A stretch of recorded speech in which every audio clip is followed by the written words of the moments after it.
Good day. Even as US Secretary of State Antony Blinken prepares to meet Russian Foreign Minister Sergei Lavrov on the fringes of the Arctic Council in Reykjavik to discuss a possible summit meeting between the Russian President Vladimir Putin and US President Joe Biden, Putin himself has been engaged in virtual talks with China's President Xi Jinping, his major strategic ally.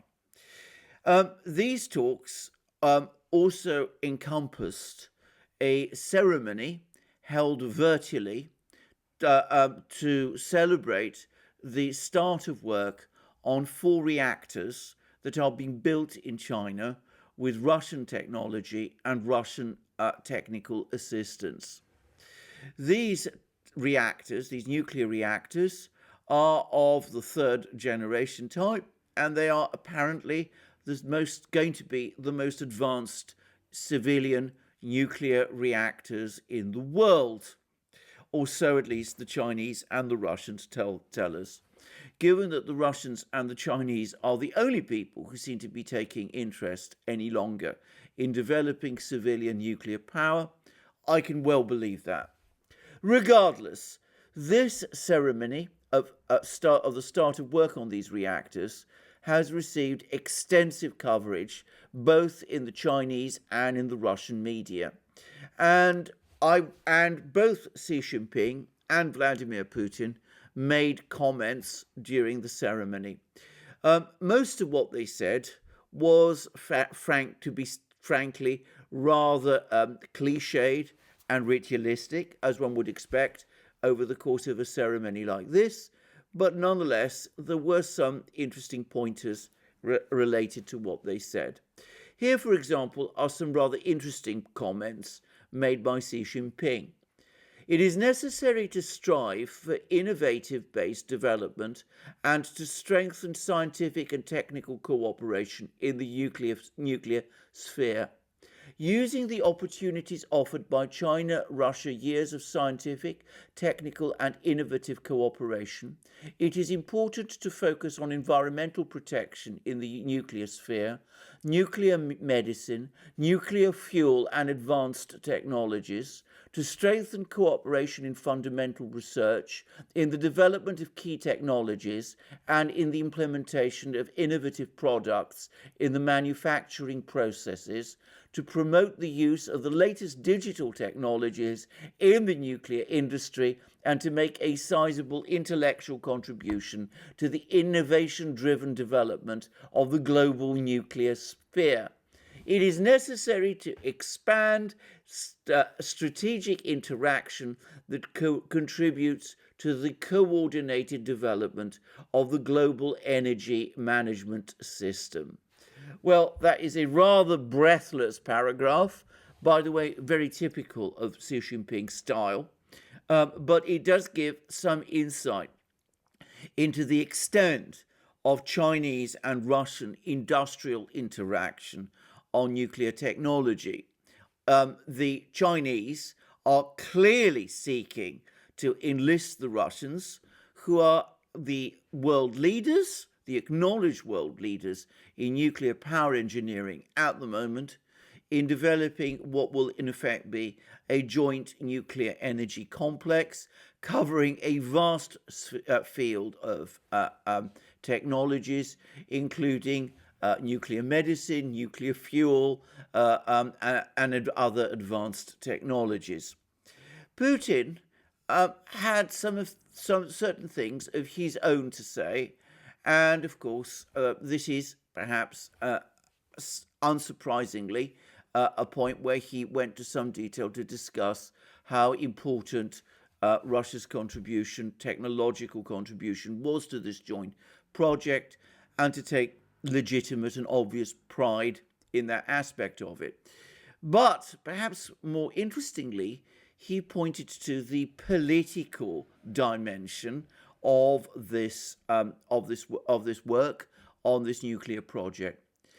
And these are his words. Very soon we will be celebrating 20 years of our core bilateral document, the Treaty of Good Neighbourliness, Friendship and Cooperation. Since the signing of this treaty, Russia and China have achieved great success in strengthening our multidimensional cooperation and mutual trust across all areas without exception: politics, international affairs, trade and the economy, cultural and humanitarian exchanges. It can be said that Russia-China relations have reached their highest level in history. So, in other words, what Putin is saying is that China and Russia are now, in effect, working together on a huge range of projects encompassing politics, international affairs, trade in the economy, culture, and humanitarian exchanges. Also, obviously, scientific ones, though he hardly needs to say that, given that he is at the start of a scientific project. But in fact, he did go on to say something about scientific projects for the future. For example, he mentioned Russian input in the development of an experimental fast neutron reactor, which is being built in China. He also says that China may be invited to participate in a multi-purpose fast neutron research reactor in Dmitrovgrad in Russia. And he also mentions how the Russians provided radionuclide heating blocks for Chinese spacecraft, including the one which recently landed on the far side of the moon. So there we go. Quite extensive cooperation. But for me, the part of his words that really stood out were these, and I'm quoting again directly from what Putin said. It can be said that Russia-China relations have reached their highest level in history. Now, it's worth pointing out that the Russians and the Chinese were actually formal allies in the 1950s. Allies in the full sense of the word. In those days, the two countries had open military agreements, and the Chinese and the Russians were openly considered themselves at that time to be military allies. Of course, in those days, it was the Soviet Union and China, Soviet Union being a communist country, China also, of course, being a communist country, and they were the two great communist superpowers which in the 1950s were allies. Subsequently, of course, they fell out, but again, to reiterate, they were allies in the 1950s. Putin says, however, that Russia-China relations are now at a higher level than they were in the 50s. To repeat again his words, Russia-China relations have reached their highest level in history.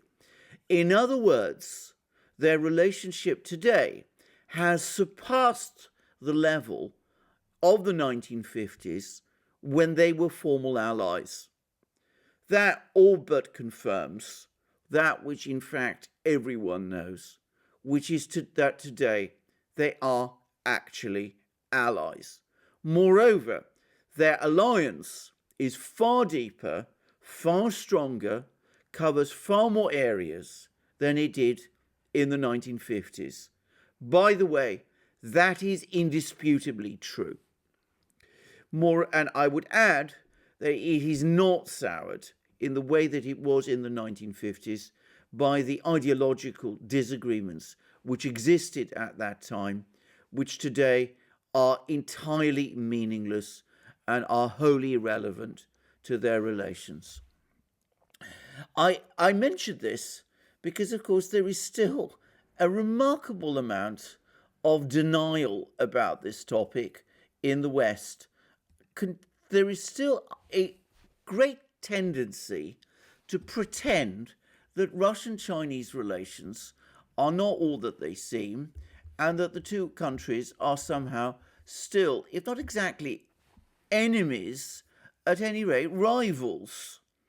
There's a good example of this in an article today in the Financial Times by Tony Barber, the former editor of the Financial Times, in which he discusses the rivalry between the great powers, which is currently taking place in the Arctic.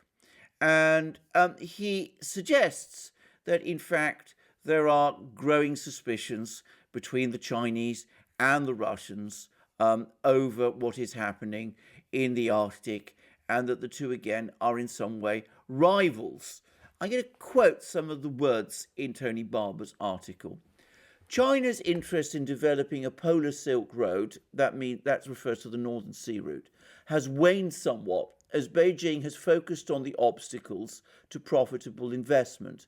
At points, the North Sea route is too shallow for large container vessels. China also has to pay for Russian navigation and icebreaking services.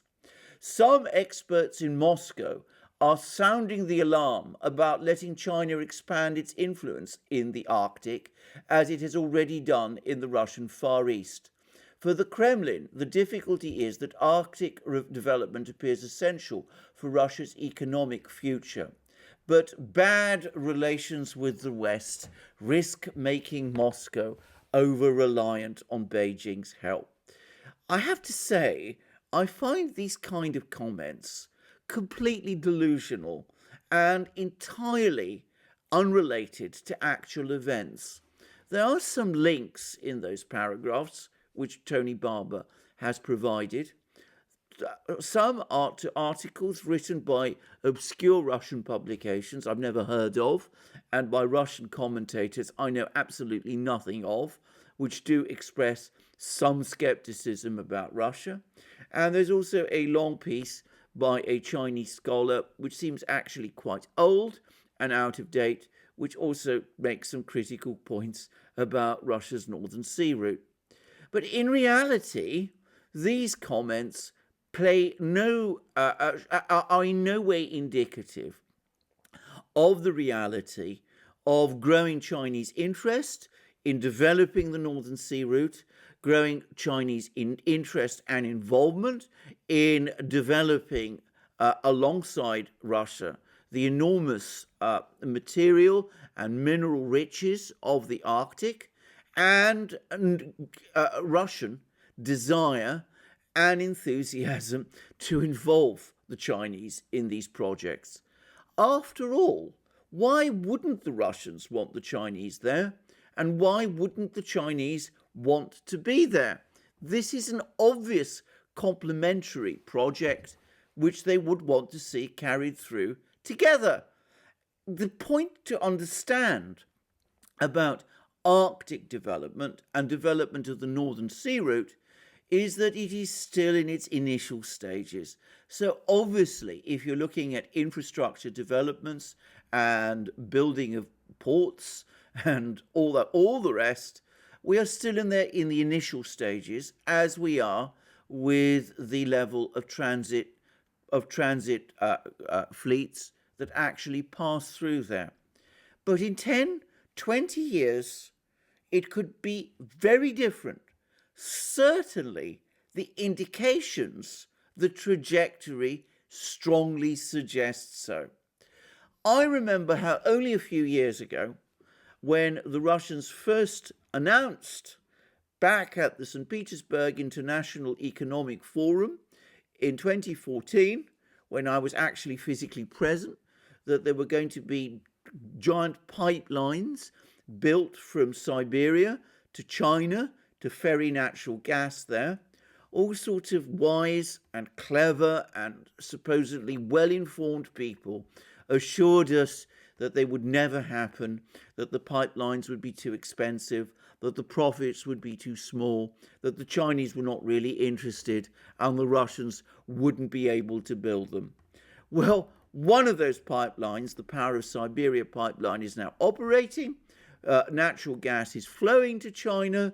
Another pipeline is now about to be, building of another pipeline is about to be launched, and China is rapidly becoming Russia's single biggest export market for natural gas. That which people were saying in 2014 would never happen is happening, and even that, I would add, is only very much at the start. People are simply not realistic about this, and they're not realistic either about the whole range of Chinese Russian interactions. And in fact, if we return to this topic of nuclear power engineering, there is a huge discussion of this in a long article by Global Times, which, to reiterate again, is a newspaper, a Chinese newspaper owned by the People's Daily, which is the official newspaper of China's Communist Party, and which is published in English in order to make known to the world what China is thinking on any particular topic. And it talks about the development of Chinese Russian projects, especially nuclear projects, in frankly rhapsodic terms. And I'm going to actually discuss what it says, and I'm going to read out a great deal of what it says. And here we are. Let's start with these paragraphs. And these are, I'm quoting again from Global Times. China-Russia energy cooperation and energy trade are expected to provide more impetus to the two countries' goal to further increase bilateral trade. China-Russia have set a goal to lift bilateral trade volume to $200 billion by 2024. Amid continuous US sanctions and restrictions against Russia and China, cooperation between the two countries bears a special significance.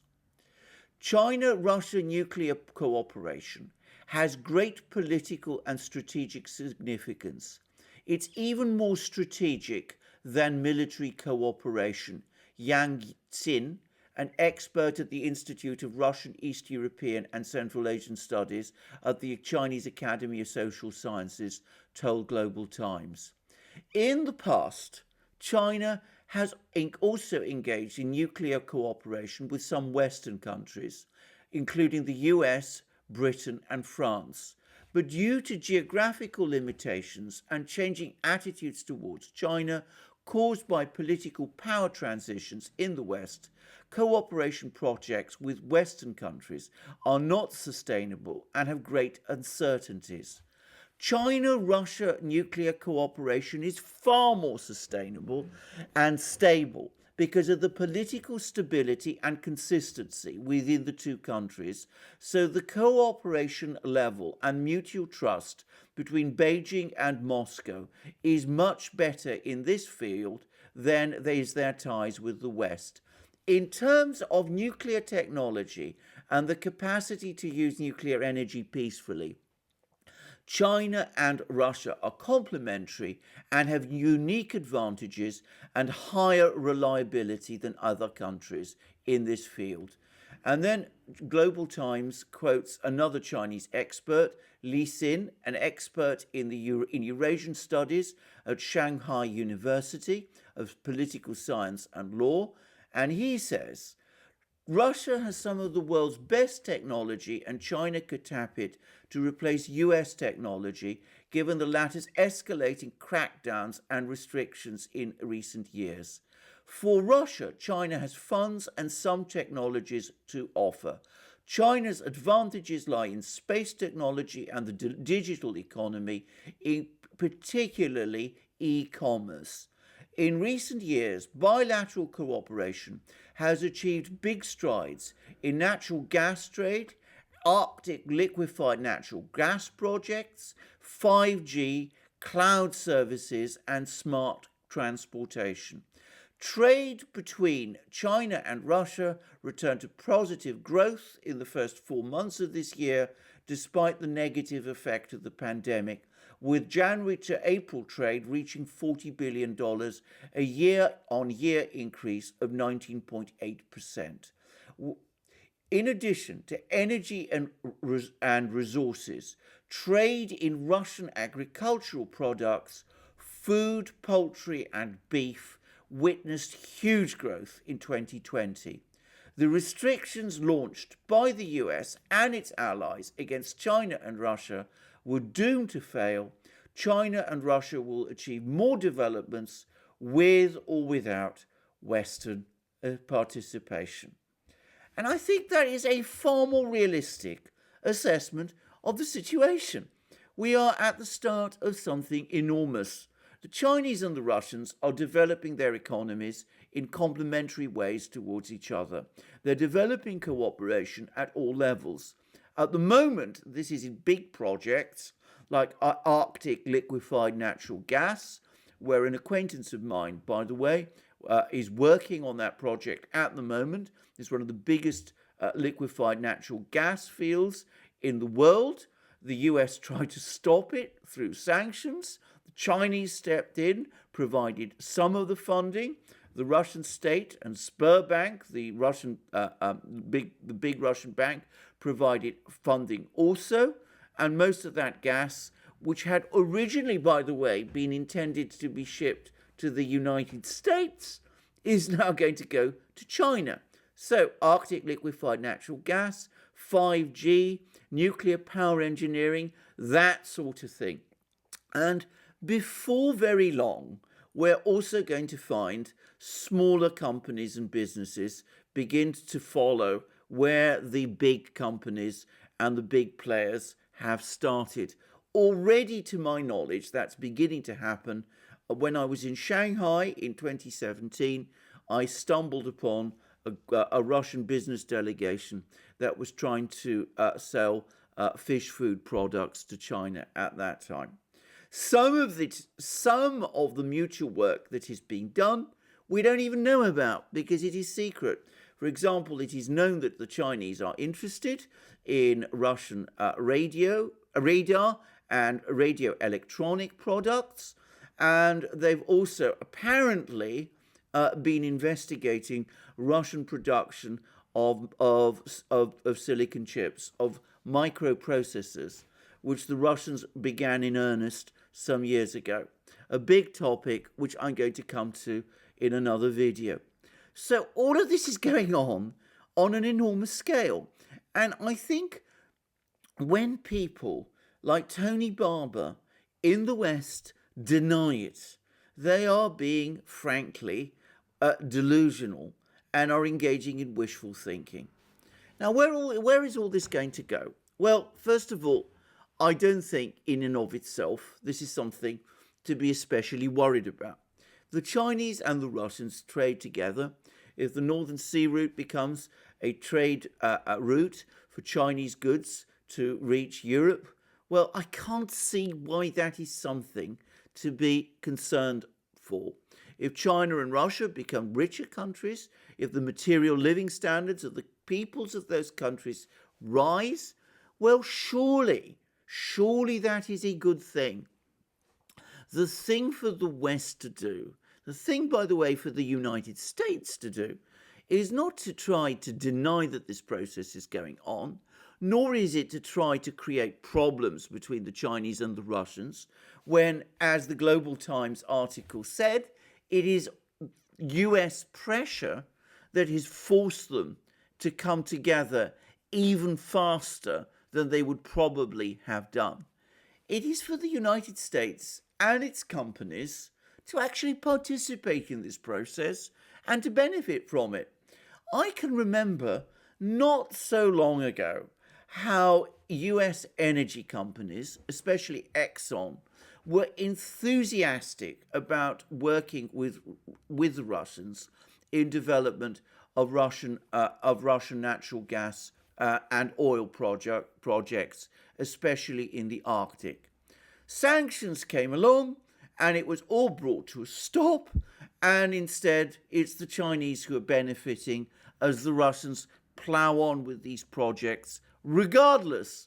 Similarly, with nuclear power, it was as the Global Times article says, the Chinese at one time were working alongside Western countries to develop nuclear projects. But in fact, those projects have come to nothing because the United States And the Europeans decided that they didn't want to support China with them. And one could do the same in all sorts of other fields. There's no reason, for example, why the United States should not participate more actively in Chinese and Russian aerospace developments, why the Europeans shouldn't do so also. The Russians are hard at work reviving their aerospace industries. They're developing a whole line of new aerospace engines. The Chinese are involved in all of that. Probably before very long, we will start to see work starting formally on launching wide-bodied aircraft. There's already a project to that effect. All of this could have happened in a much more cooperative way. I can remember only again about 10, 20 years ago when the Russians were looking to participate in the European Airbus consortium, but were prevented from joining it. Instead, they're now working with the Chinese, and we will see an aerospace combine on an enormous scale emerge between China and Russia, which will ultimately, I expect, dwarf Airbus. So one shouldn't try to stop these things. One should work with them and try to shape them to one's own benefit. I would add one other thing. There is a geostrategic element to all of this, and Global Times touches on it, and it relates to third countries.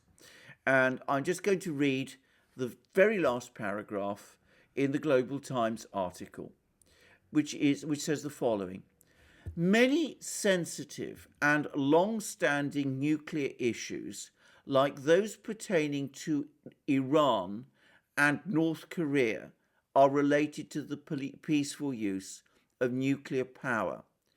Technology cooperation between China and Russia could provide more flexibility for these countries to find fairer solutions, rather than letting the US use its technological advantages and sanctions to bully others and cause deadlocks or reversals.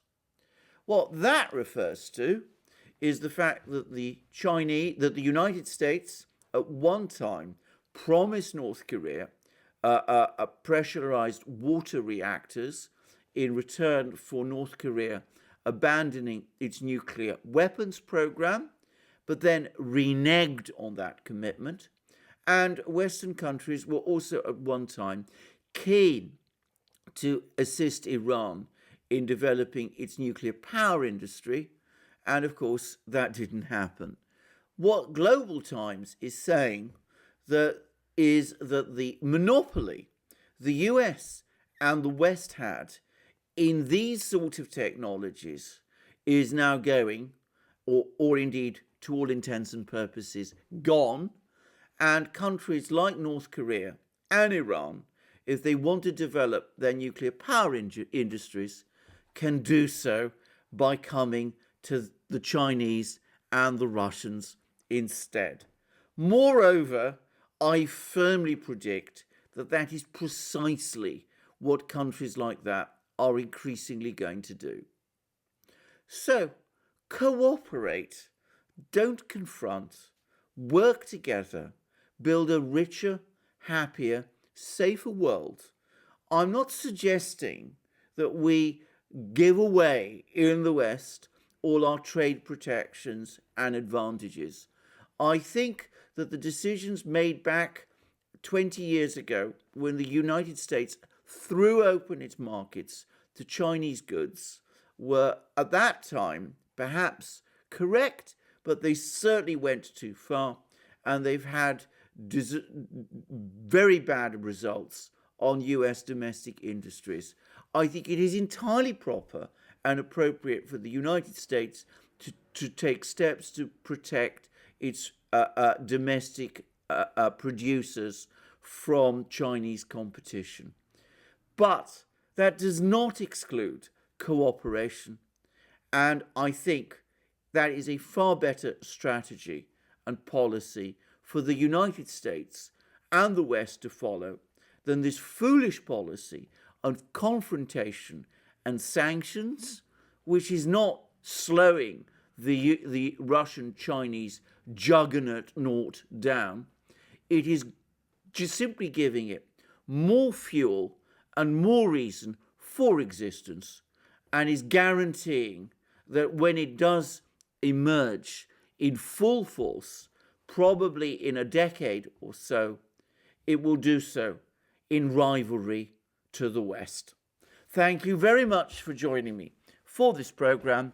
I look forward to you joining me in future programs of this nature on this channel.